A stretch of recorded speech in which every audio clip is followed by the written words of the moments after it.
And late talkers need a facilitator who is prepared to equip and empower them. And you look at these little images, these are not parents who are therapizing, who are forcing, who are, whatever. They're relating and responding and demonstrating and teaching and assisting and coaching, right? Because they need a facilitator to equip and empower them. And so many of the experiences that they have had so far, when you look at your child's previous experience, where were they learning?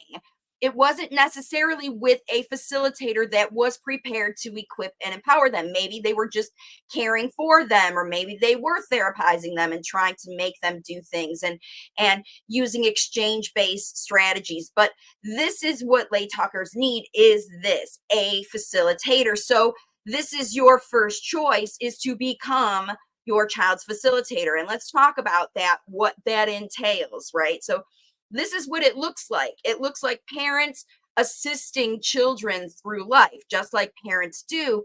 But this is what's involved in a facilitator's mindset. So you have to show up ready to be the child's facilitator. And it takes, number one, an intuitive connection to see life through the child's experience, through their eyes, okay? And you have to trust that you can do what it takes to help your child. That's why I remind you to go ahead and get that free Get Started guide, because unless you believe and trust that you can do this and believe that your child can and will learn from you when you figure out how to do it properly, then that's the mindset we're looking for. And then even after you get that, you have to have patience to allow the speech to emerge, naturally and functionally with language that your child needs. Okay. So this is what's involved in a facilitator's mindset. And then what we're going to look next is, why it's really important that you have this, because listen, it won't work unless you do, because a late talker, for this natural facilitation process to work, these late talkers need a facilitator who knows them better than anyone. That's why, even though I use this with thousands of families, only the families where the parents decided to become a facilitator were the families that consistently saw success. And so what that means, this person who knows them better than anyone is someone who understands them, no matter how they're communicating, if it's, with their behavior or with words or scripts or needs-based or whatever, but you understand even the messages behind their eye rolls and behavior. You get them. And they need someone who's confident to equip them, not just understand them and become afraid. Oh no, he's doing this behavior again, that behavior again. You have to be confident in your intuitive connection to go, oh no, he needs me to help him with something because he's showing me behavior to let me know he's struggling, right? And you have to be confident to be the one to equip them and not just solve the problem for them. This is a facilitator mindset, not a caregiver. I mean, we know you love this child more than anybody, but they need someone to equip them and empower them. So that's someone who's motivating. You're not depressed when they flap their hands that they're so excited. You join them in their excitement about the topic of their excitement. This is motivating to a child and empowers them to expand out of the flapping and lining up or whatever scripted behaviors they're using into something more functional, because you're empowering them through motivation. You're not judging those things as symptoms or wrong or stuff you need to change. And this child needs someone who is helpful through challenges, doesn't judge or just clean up the mess behind them or, whatever. This is helpful to resolve and work through these challenges. And this is why this requirement is the number one, because without this, your child is just going to be stuck manipulating you because you're going to be stuck manipulating your child. Now, here are the strategies to keep that facilitator mindset going, right? You have to think about what you think about. That's a mindset. And then also what you're doing as a result of this mindset, what you're saying.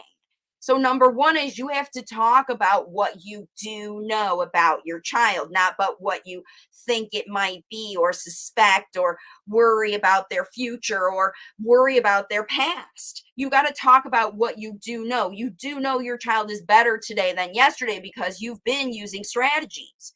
And you are excited about this because, like this person just bought the book.